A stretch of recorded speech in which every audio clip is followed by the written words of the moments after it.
సమ్మెట ఉమాదేవి సమర్పించు నవపారిజాతాలు. నేటి కథ సమాధుల తోటలో దేవుడి పాట. రచన గూండ్ల వెంకటనారాయణ.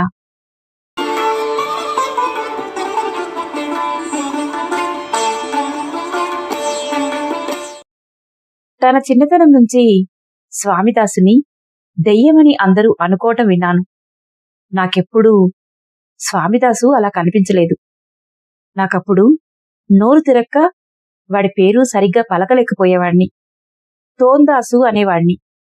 వాళ్ళ నాన్న చనిపోయాక వాళ్ళమ్మ వాణ్ణి తీసుకుని మా ఊరొచ్చింది.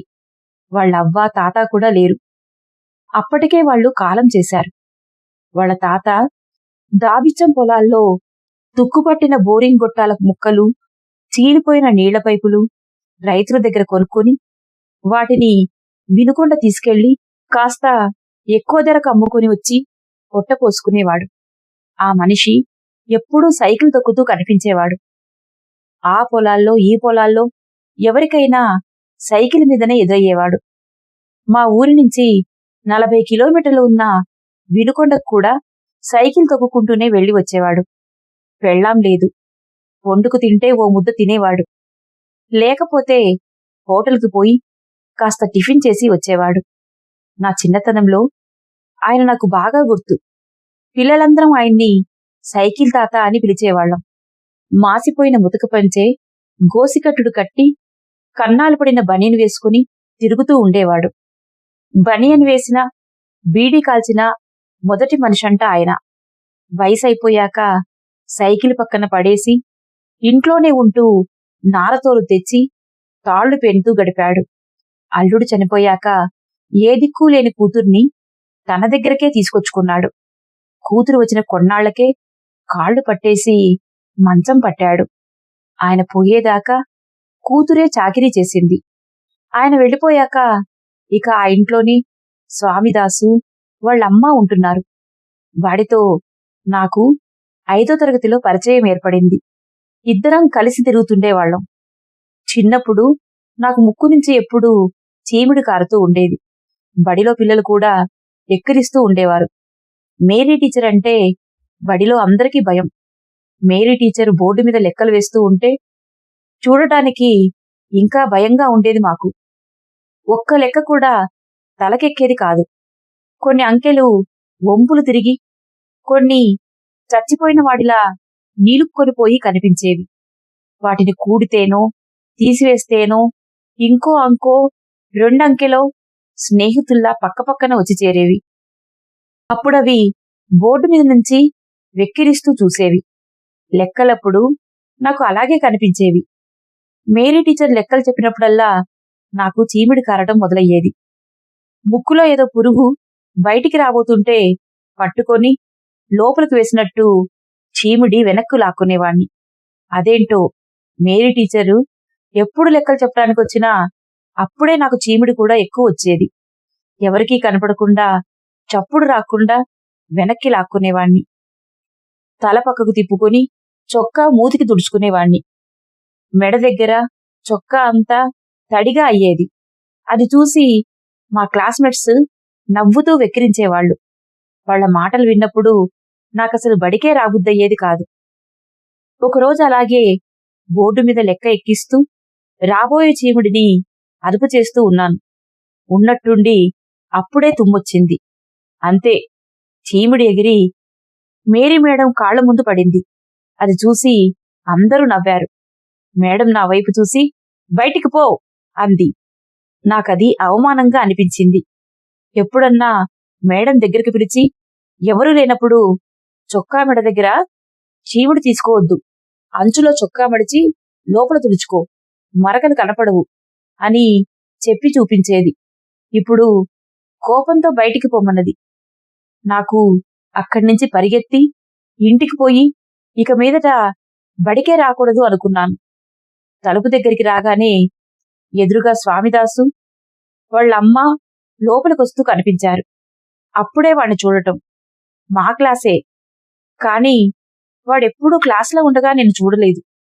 బడిలో గది మూలన ఓ మాసిపోయిన సంచి, అందులో గీటులు పడిన ఒక పలక, చమురు రాసినట్టు అట్టలో నలిగిన 4 పుస్తకాలు. వాటి జోలికి పోవద్దని మేరీ టీచర్ మాతో అనేది. ఆ సంచి స్వామిదాసుదని విన్నా కాని వాణ్ణి అప్పుడే మొదటిసారి చూడటం. వాణ్ణి చూసి ఇంటికి పరిగెత్తుదామనుకున్నోణ్ణి ఆగిపోయాను. ఎదురుగా నిల్చుని వాణ్ణే చూస్తూ ఉన్నాను. మద్యపాపెట్టు తీసి చెంపల మీదకి కారిపోతున్న చమురుని చేత్తో తుడుచుకుని పొట్టమీద చొక్కాకి రాసుకుంటున్నాడు. అలా వాణ్ణి చూస్తే నేను చీమిడి తుడుచుకోవడానికి ఇబ్బంది పడినట్టే ఉంది. ఆ సమయంలో నా చీమిడి కారణం ఏమైందో కాని వాడివైపు చూడటమే చాలా ఆసక్తిగా ఉంది నాకు. స్వామిదాసుని వాళ్ళమ్మని చూసి మేరీ టీచర్ వాకిలి దగ్గరికి వచ్చింది. టీచరమ్మా, ఇన్ని బల్లోకి రాని అంది వాళ్ళమ్మ. వాడు టీచర్ కళ్ళి చూసి వాళ్ళమ్మ వెనకాల దాక్కున్నాడు. టీచర్, రమ్మను, ఈసారి కాని క్లాసులు ఎక్కొడితే మళ్ళీ రానేను అంది. అట్నే టీచరమ్మా అని వెనకాల ఉన్న కొడుకుని రెక్క పట్టుకొని పోయ్యా, మేడం కొట్టదంటలే అంది వాళ్ళమ్మ. వాడు భయపడుతూ నువ్వుండు అని కోతిపిల్లలా వాళ్ళమ్మ కోకకి చుట్టుకున్నాడు. వాళ్ళమ్మ దగ్గరికి తీసుకుని ముఖం తుడిచి ఉంటాలే, నువ్వా చదువుకో అన్నది. అప్పటికి వాళ్ళమ్మ కోక వదలకుండా నిల్చుని మెలికలు తిరిగాడు. పో పో నాయన గదు అని వాళ్ళమ్మ లోపలికి రాబోయింది. బడిలో తను అడుగు పెట్టకూడదేమో అనుకుంది. టీచరు, స్వామిదాసు రా, క్లాస్కి లేట్ అవుతుంది, మళ్ళీ ఒంటేలు వీలు కొడతారు, రా అని చెయ్యి పట్టుకుంది. వాడు చెయ్యి లాక్కుంటూ వాళ్ళమ్మ వైపు వాలిపోతూ ఉన్నాడు. వాళ్ళమ్మ కొంగు పట్టుకున్న వాడి చెయ్యి విడిపించుకొని కాత చూసుకోండి మేడం అని వెళ్ళిపోయింది. వాడు పోతున్న వాళ్ళ అమ్మ వైపు బేలగా చూశాడు. మేరీ టీచర్ పట్టుకున్న చేత్తో తీసుకొచ్చి క్లాసులో కూర్చోబెట్టింది. పిల్లలు వాడి సంచి అందుకొని ముందు పెట్టారు. బోర్డు మీద లెక్కలు నోట్స్లో ఎక్కించుకోండి అని కుర్చీలో కూర్చుంది మేడం. నేను గడప దగ్గరే నిలబడి వాణ్ణి చూస్తూ ఉన్నాను. వాడు సంచి తెరవలేదు, తల దించుకుని ఉన్నాడు. మేడం, స్వామిదాసు లెక్కలెక్కించుకో అంది. వాడు తల అటూ ఇటూ ఊపాడు కాని సంచి తెరవలేదు. మిగతా పిల్లలందరూ లెక్కలెక్కించుకుంటుంటే ఒంటేలు వెళ్ళు కొట్టారు.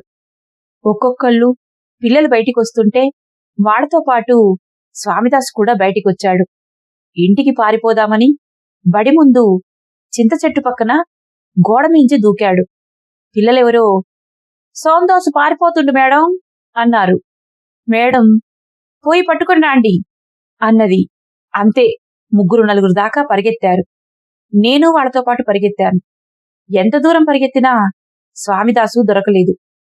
చర్చి పక్కన దారి దాటుకొని పరిగెత్తి వాటర్ ట్యాంక్ పక్కన ముళ్లకంప ఉంటే దాన్ని దూకాడు. చెప్పుల్లేని కాళ్లకి పచ్చిముళ్ళు ఎర్రగా గీసుకుపోయాయి. అది పట్టించుకోకుండా సన్నని దారిలో సమాధుల తోటలోకి పోయాడు. స్వామిదాసుని పట్టుకోవడానికి వచ్చిన పిల్లలు కంపకి ఇవతలే ఆగిపోయారు. అమ్మో, వాడు బొందలోకి పోయిండు, నేను రాను, వాడికి పిచ్చి పట్టింది.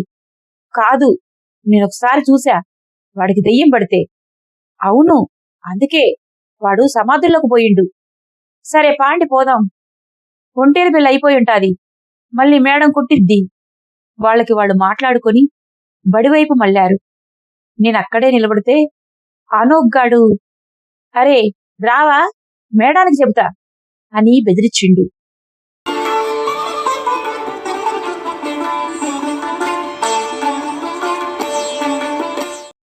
మధ్యాహ్నం బడి వదిలాక గ్రౌండ్లో శివ, అనోకు, హుస్సేను, నేను గోళీలాట ఆడుతుంటే ఏదో పాట పాడుకుంటూ స్వామిదాసు ఇంటికి ఎగురుకుంటూ పోతున్నాడు.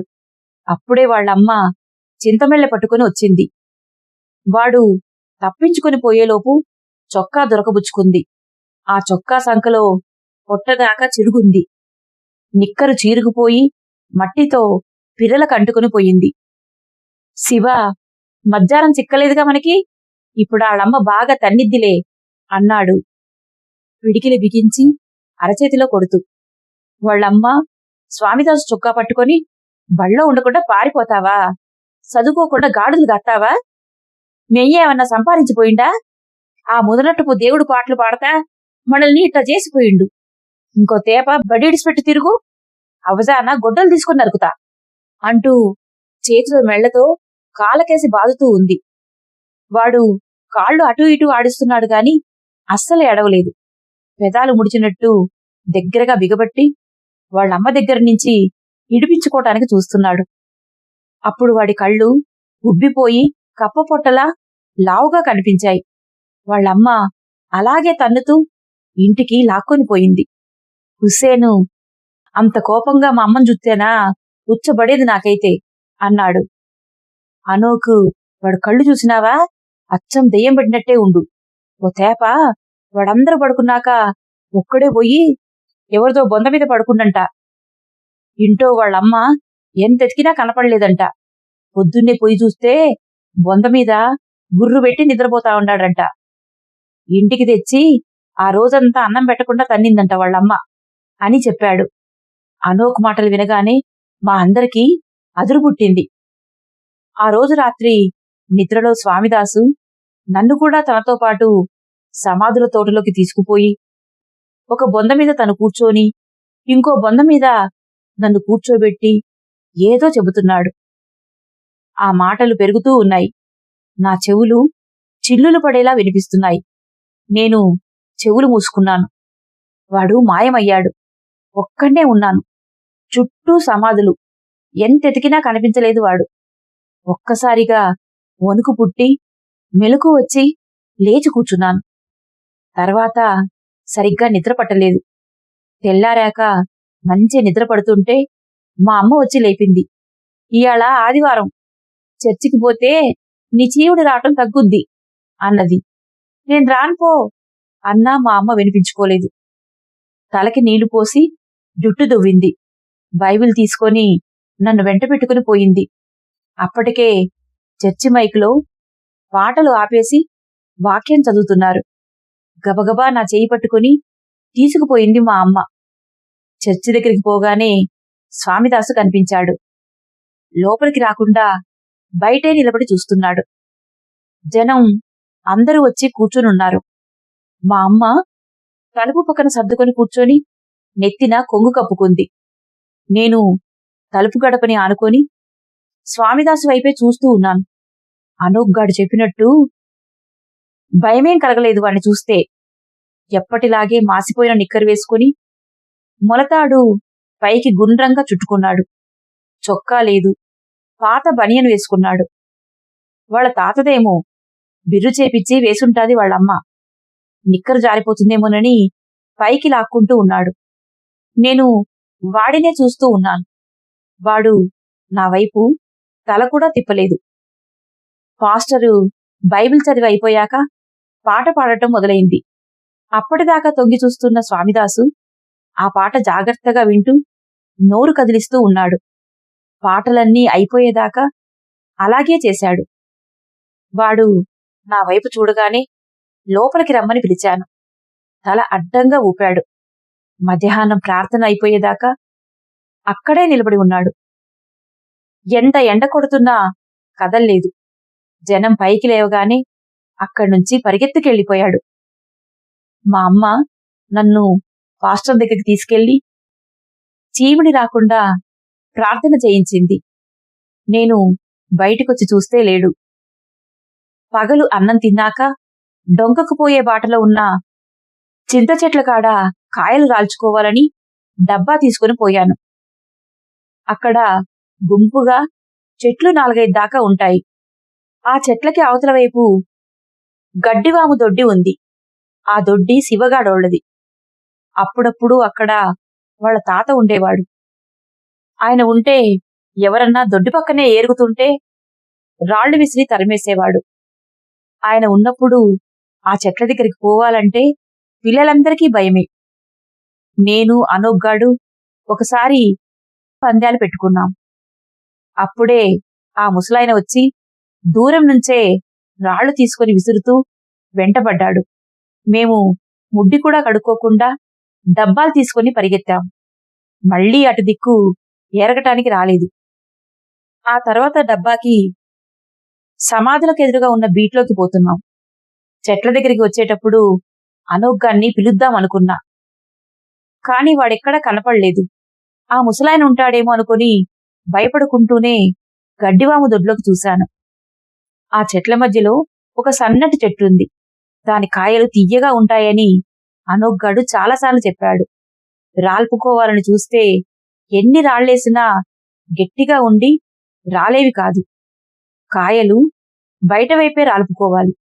లేకపోతే కాయలు పోయి దొడ్లో పడతాయి, లేదా వాముదొడ్డుకి వేసిన ముళ్ల కంచిలో పడతాయి. అటు పడితే ఇంకవి చిక్కనట్టే.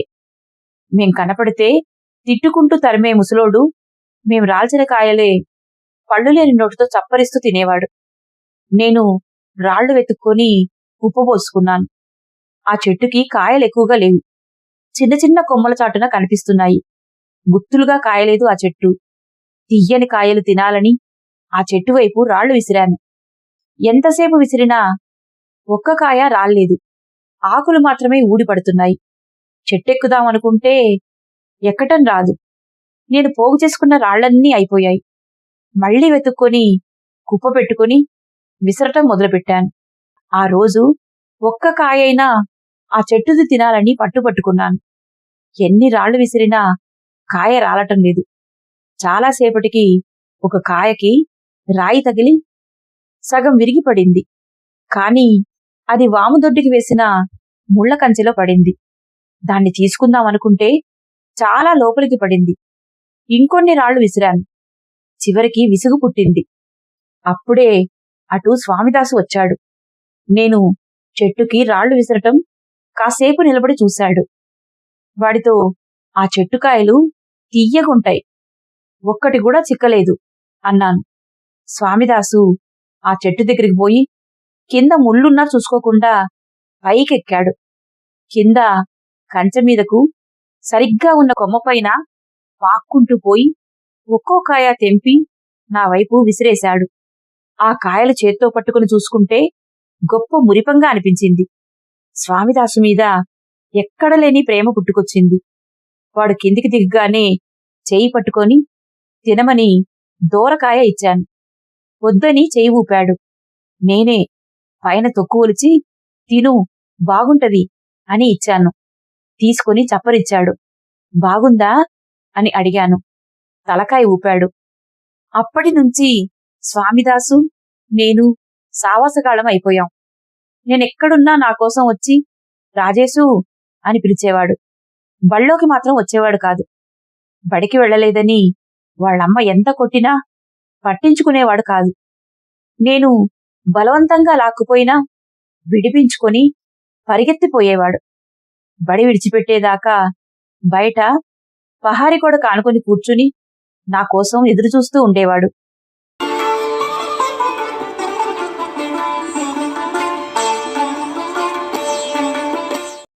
ఇద్దరం అక్కడ్నుంచి చింత చెట్ల దగ్గరికి, ఊరి బయట వాగు దగ్గరికి, బాడవలోకి పోయేవాళ్ళం. పరిగెత్తే ఆట, పిచ్చిబంతాట, రాళ్లు విసిరే ఆట, వాగులో ఎగిరే ఆట, ఇలా రకరకాల ఆటలు ఆడుకునేవాళ్ళం. ఒకసారి మేం వాగు దగ్గరికి పోయి నీళ్లలోకి దిగి ఎగిరెగిరి దూకే ఆట ఆడుకుంటున్నాం. అప్పుడే అనోగ్గాడక్కడికొచ్చి మా ఇద్దరిని చూసి, ఏడకొచ్చి ఆడుకుంటాన్రా అన్నాడు. వాణ్ణి చూసి, అరే రారా అనోక్, గెంతే ఆట బాగుంది అని పిలిచాను.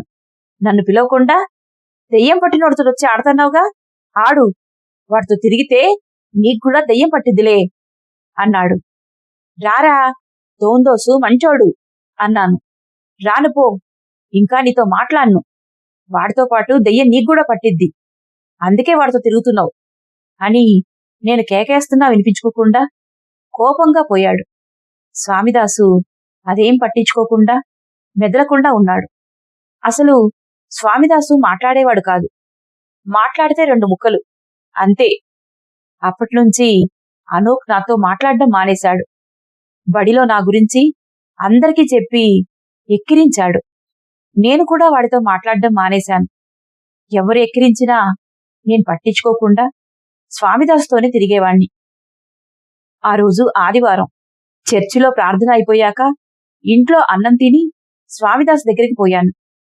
వాడితో ఇయ్యాలా ఏదైనా కొత్త ఆట ఆడుకుందాం అన్నాను. వాడు ఏం చెప్పకుండా నా చెయ్యి పట్టుకొని రమ్మని గబగబా సమాధుల దగ్గరికి లాక్కుపోయాడు. నాకు సమాధులు చూడగానే అదురు పుట్టింది. రానన్నా వినిపించుకోకుండా ఏం కాదు రా అని తీసుకుపోయాడు. మా అవ్వ చచ్చిపోతే పూడ్చిపెట్టేటప్పుడు వచ్చాను. ఆ తర్వాత ఇటు దిక్కే రాలేదు. సమాధుల వైపు పోతే దెయ్యాలు పడతాయని మా అమ్మ అనేది. వాడు తీసుకుపోయినప్పుడు పిల్లలందరూ అనుకుంటున్నట్టుగా వాడు నిజంగానే దెయ్యం అనిపించింది. ఏడుపు కూడా వచ్చింది. వాడు మాత్రం నన్ను వదిలిపెట్టకుండా లాక్కొని పోయినాడు. ఈడకెందుకొత్తావు నువ్వు? పోదాం, దెయ్యాలు పిల్లల్ని పట్టుకు తింటాయి అన్నాను. అయ్యేం లేవు రా అని లోపలికి తీసుకుని పోయాడు. లోపలికి పోయాక మా అవ్వ సమాధి ఎక్కడుందో చూడాలనిపించింది. మా నాన్న సిమెంట్ సమాధి కట్టించి సిలువ పెడదాం అనుకున్నాడు. కాని ఆ పని చేయలేదు. అన్ని సమాధుల్లో ఎక్కడ మా అవ్వ సమాధి ఉందో అర్థం కాలేదు. పిచ్చి మొక్కలు మోకాళ్ళెత్తు పెరిగి ఉన్నాయి. ఓ పక్క కంప చెట్లు పెరిగాయి. వాటి పక్కగా పల్లెలోకి ఇంకో కాలిబాట ఉంది. కొన్ని సమాధులకి పెచ్చులు ఊడిపోయాయి. కొన్నిటికి సిలువ గుర్తులు కూడా లేవు. కాసేపటికి నాకు భయం తగ్గింది. నేను సమాధుల వైపు భయంగా చూస్తుంటే వాడు ఒక సిమెంటు సమాధి మీదకి ఎక్కి కూర్చుని ఏవో పాటలు పాడటం మొదలుపెట్టాడు. అవి చర్చిలో వచ్చే పాటలు. నడిపించు నానావా నడిసంద్రమున ఓదేవా, మా ఇంటి పేరు పశువుల పాక, రక్తం రక్తం యేసు రక్తం అని ఒక్కో పాట పాడుతున్నాడు. మధ్య మధ్యలో పాట మర్చిపోయి వాడికి తోచిన మాటలు చేర్చుతున్నాడు. సమాధుల తోటలో యేసుప్రభు పాటలు పాడుతున్నాడు వాడు. వాడి వాలకం వింతగా అనిపించింది నాకు. పాడటం ఆపి సంబరంగా నా వైపు చూసి నవ్వుతూ బా పాడానా అన్నాడు. వాడు నవ్వటం అప్పుడే నేను చూసింది. నేను తలూపి ఈడుకొచ్చి పాటలు పాడతావా అని అడిగాను. ఇంట్లో పాడితే మా అమ్మ కొట్టిద్ది అన్నాడు. ఎందుకు? చర్చిలో పాటలు పాడే మా నాన్న చచ్చిపోయాడని మా అమ్మ భయం. మా నాన్న బాగా పాడేవాడు. ఏమైందో ఓ తేప గొంతు మీద గడ్డల్లేసినాయి. మాట కూడా పడిపోంది. ఎన్ని ప్రార్థనలు చేయించినా అట్లనే చచ్చిపోయిండు. నాకు మా నాన్నలా పాడటం అంటే బో ఇష్టం. అందుకే ఈడుకొచ్చి పాడతా. ఈడైతే ఎవరికి తెలీదు అన్నాడు. అందుకేనేమో వాళ్ళమ్మ చర్చికి రానిది. తను మాత్రం ప్రతి ఆదివారం చర్చి దగ్గరికి వచ్చి అక్కడ పాటలు విని నేర్చుకుని ఇక్కడికొచ్చి పాడుతున్నాడు. వాడు సమాధుల్లోకి వచ్చి పాడుతుంటే పిల్లలందరం దెయ్యం పట్టింది అనుకుని ఎక్కిరిస్తున్నాం. బా పాలేదా అన్నాడు మళ్ళీ. వాడి కళ్ళు ఎంత మెరిసిపోతూ ఉన్నాయో. చాలా బాగుంది అన్నాను. నీకినిపిద్దామని తీసుకొచ్చా. యాడన్నా పాడితే ఎవరో కొళ్ళిని మా అమ్మకు చెప్తారు. మా ఊళ్ళో ఉన్నప్పుడు పిల్లలు మా అమ్మకొచ్చి చెప్పేవాళ్ళు. ఇంక మా అమ్మ కర్ర తీసుకుని కొట్టేది. వాళ్ళు అది చూసి నవ్వేవాళ్ళు. ఓ తడవ మా అమ్మ గొడ్డుకారం తీసుకొని కళ్ళల్లో పెట్టింది. మంటకి ఏడ్చా తెలుసా. ఇంకో తేప పాడితే వాత పెడతానంది రాజేశు మా నాన్న చచ్చిపోకముందైతే బాగా చూసుకునేది మా అమ్మ నన్ను. అప్పుడు మా అమ్మ ఒళ్ళు కూర్చొని మా నాన్న పాడుతున్నట్టు పాడితే ముద్దు కూడా పెట్టుకునేది. ఇప్పుడే బో కొడతాంది. నేను పాడితే ఏమైద్దో మరి. మా అమ్మను చూస్తుంటే బో భయమైద్ది. వాడి కళ్ళల్లో నీళ్లు తిరిగాయి. వాళ్ళమ్మ ఎంత కొట్టినా ఏడవనోడు ఇప్పుడు ఏడుస్తున్నాడు. వాడు నవ్వటం ఏడవటం ఒకేసారి చూశాను. సాయంత్రం దాకా అక్కడే ఉన్నాం. తనకి ఎన్ని పాటలొచ్చో అన్నీ పాడాడు. నేను వాడికెదురుగా ఒక సమాధి మీద కూర్చొని అన్నీ విన్నాను. సమాధుల తోట వాడి పాటతో గాన కచేరీ ఇచ్చే సభలా మారిపోయింది. అప్పుడు నాకా చోటు భయంగా అనిపించలేదు. సాయంత్రం అవుతుంటే ఇద్దరం అక్కడి నుంచి ఇళ్లకు బయలుదేరాం.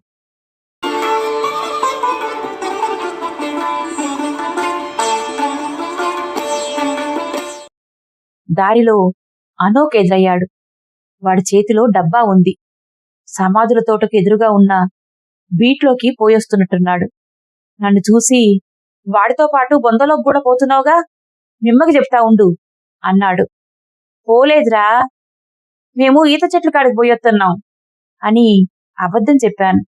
కాని వాడు నమ్మలేదు. నాకు తెలుసులే, నేను చూశా, వాడు పాటలు పాడతా అంటే నువ్వింటన్నావు. సమాధుల కాడ దేవుడి పాటలు పాడుతున్నారు, అందరికీ చెప్తా ఉండండి అన్నాడు. చెప్పమాకురా, ఎప్పట్లాగే మనం కలిసి ఆడుకుందాం అన్నాను. దెయ్యాలతో నేను రాను, ఇంట్లో చెప్పి మిమ్మల్ని తన్నీపోతే చూడండి అని ఎక్కిరించుకుంటూ పోయాడు. అనోగ్గాడి మాటలకు స్వామిదాసు భయపడ్డాడు. నువ్వు పో అన్నాడు నాతో. చెప్పలేరా అని చెయ్యి పట్టుకున్నాను. ఏమో, చెబితే మమ్మ వాత పెట్టిద్ది అన్నాడు. వాడు చెప్పింది ఉత్త అబద్ధమని నేను చెప్తా మిమ్మతో, అప్పుడు నిన్నేం అందు. నిజంగా చెప్తావా? మీ ఇంటికొచ్చి చెప్తా. ఆ మాటకి వాడు తలకాయ ఊపి నాతో పాటు వచ్చిండు. మేం పల్లెలోకి రాగానే మా అమ్మ నన్ను వెతుక్కుంటూ మాకెదురుగా వస్తూ ఉంది. మా అమ్మను చూసి స్వామిదాసు చెయ్యి వదిలేశాను. మా అమ్మ నా దగ్గరికి వచ్చి రెక్క పట్టుకొని, బొందగడ్డకు పోతావా? పోతావా చెప్పు అని వీపుకేసి చేతిలో 4 సరుపులు తెరిచింది. వీపంతా మంట పుట్టింది. మా అమ్మ నన్ను కొడుతుంటే స్వామిదాసు నా దగ్గరికొచ్చి చేయి పట్టుకొని అడ్డుపోబోయాడు. మా అమ్మ, నా బట్ట, నువ్వేమబ్బాయని బొందల చుట్టూ తిప్పుతున్నావు? ఆడేం పనముండా నీకు? నిమ్మకని ఊళ్ళోళ్ళ పిల్లని ఆగం చేయమని పంపిందా అని నానా మాటలు తిట్టింది. అయినా వాడు పక్కకు పోలేదు. అనోగ్గాడి మీద నాకు పిచ్చి కోపం వచ్చింది. దొరికితే వాణ్ణి తన్నాలనుకున్నాను. అటు పోతున్న సువార్తమ్మ పెద్దమ్మ, ఎందుకే పిల్లగా నట్ట కొడుతున్నావు అంది మా అమ్మతో. కొట్టకేం చెయ్యాలా? ఇదిగో, వీడితో కలిసి బొందలోకి పోయిండు. ఏమన్నా పట్టుకుంటే ఏం కావాలా? ఆడుత్త మదుగు, ఏదన్నా కుట్టినా చూసే దిక్కుండ్రు. అసలు మనకేం పని అట్టుపోవటం అని ఇంకో పక్కకి లాగింది. స్వామిదాసు దూరంగా జరిగి నిలబడి చూస్తున్నాడు. పెద్దమ్మవాడి వైపు చూసి, దావిచ్చం మనోడు గదు, అమ్మో, ఈ పిల్లగాడు ఎప్పుడు బొందల్లోనే తిరుగుతుంటాడు. ఈడు సావాసం ఎట్టపట్టిండీడు, అసలు ఆడేం పనైనా అంది. ఏం పని? వాడు దేవుడి పాటలు పాడతా అంటాడా అంది మా అమ్మ. అమ్మో, ఇంకేమన్నుందా? ఈళ్ల పాడుగాను, పాపం తగిలిద్దైతే అని నోరు తెరిచింది మా పెద్దమ్మ. మా అమ్మ నన్ను ఇంటికి లాక్కుపోతుంటే వాడు దారంబటిగా నిలబడి నా వైపే చూస్తూ ఉన్నాడు. వాడి నిక్కరు జారిపోతున్నా పట్టించుకోకుండా నా వైపే పిచ్చి చూపులు చూస్తూ ఉన్నాడు. మా అమ్మ ఇంటికి లాక్కుపోయి, ఇంకో తడవ వాడితో తిరిగితే నీ సంగతి చెప్తా అంది. నాకు స్వామిదాసు చూపులే గుర్తుకొస్తున్నాయి. వాళ్ళమ్మ వాణ్ణి తన్ని వాత పెట్టి ఉంటాది. వాడు నా మాట విని ఇంటికొస్తానన్నాడు. వాణ్ణి మోసం చేశాను. నాకు వాడి కాడికి పోవాలనిపించింది. కాసేపటికి మా అమ్మ కన్నుగప్పి నేను స్వామిదాసు వాళ్ళింటికి పోయాను. వాళ్ళమ్మ బయట కసువు ఊడుస్తా ఉంది. పక్కనే తడిక్కి దాబిచ్చన్ తాత పాత సైకిల్ ఆనిచ్చి ఉంది. వాళ్ళమ్మ నన్ను చూసి, రెబ్బమ్మ కొడుకువేగా, మా ఓడేడి? ఇద్దరు కలిసి బొందలోకి పోతారంటగా, వాడికి నువ్వు తోడైనావా అంది. నేను భయంగా, అదేం లేదు, ఆ అనోకు మా మీద కోపంతో అబద్ధం చెప్పిండు, మేం పోలేదు అన్నాను.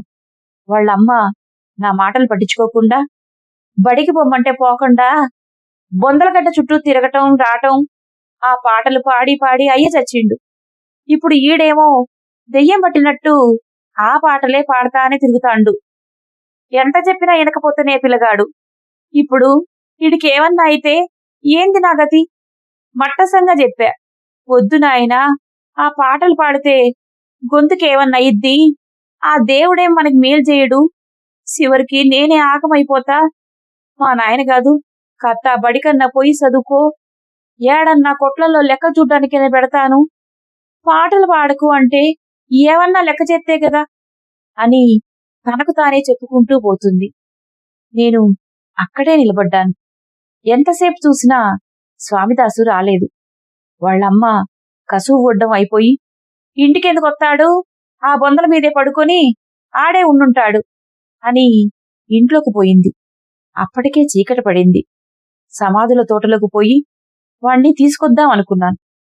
కాని చీకటిలో అక్కడికి పోవటానికి భయం వేసింది. ఇంకాసేపటికి నేను మా ఇంటికి పోయాను. నేను ఇంటికి వచ్చాక వాళ్ళమ్మ వాణ్ణి వెతుక్కుంటూ అక్కడికి పోతే ఎక్కడో ఏదో సమాధి మీద కూర్చొని చలికి వణుకుతూ పాట పాడుకుంటూ ఉన్నాడంట.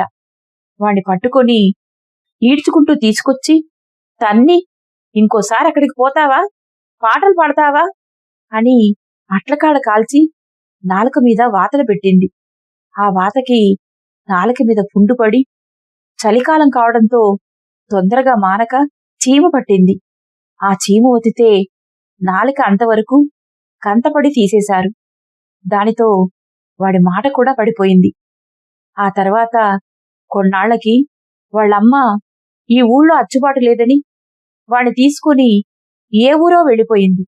వాడు ఆ రోజు సమాధి మీద కూర్చొని పాడిందే ఆఖరి పాట. ఇంకెప్పుడూ వాడు పాడలేదు. దెయ్యమని పిల్లలందరూ ఎక్కించిన పాటల స్వామిదాసు ఎక్కడా కనిపించలేదు. ఎప్పుడన్నా సమాధుల తోటవైపు వెళ్తూ ఉన్నప్పుడు ఏదన్నా కాకి సమాధి మీద వాలి అరుస్తూ ఉంటే నాకు స్వామిదాసు పాటలే గుర్తుకొచ్చేవి. బా పాడానా అని మెరుస్తున్న కళ్లతో చూస్తూ వాడు అడుగుతున్నట్టే ఉండేది.